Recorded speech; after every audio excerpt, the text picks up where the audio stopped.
काळीज पिळवटून टाकणारी आणि आई मुलाच्या नात्याला काळीमा फासणारी घटना घडलेली आहे अंधेरीमध्ये। इथल्या एका 80 वर्षीय महिलेला तिचा मुलगा, सून आणि नातीनं अत्यंत क्रूर पद्धतीनं मारहाण केली। हे दृश्य आपण स्क्रीनवरती बघू शकता। मायावती वैद्य यांना गेली 3 वर्ष त्यांचा मुलगा सुरेंद्र सतत मारहाण करायचा, त्यांचे हाल करायचा आणि सुरेंद्रची बायको आणि मुलगी हे सारं व्हिडिओ शूट करायच्या। बुधवारी तर या साऱ्याचा कहरच झाला। सुरेंद्र त्याच्या आईचा गळा दाबायचा, तिला पंख्याला अडकवायचा आणि हे सगळं त्याची बायको आणि मुलगी हसत हसत व्हिडिओ शूट करत होत्या। एका संस्थेला याबाबत माहिती मिळताच त्यांनी डीएन नगर पोलीस ठाण्यात याबाबत तक्रार केली। या व्हिडिओ हा आपण बघू शकता। कदाचित आपलं मन विचलित होऊ शकतं हे दृश्य बघून।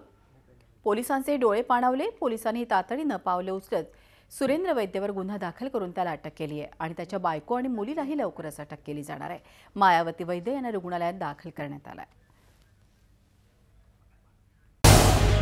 झी 24 तास रहा एक पाऊल पुढे।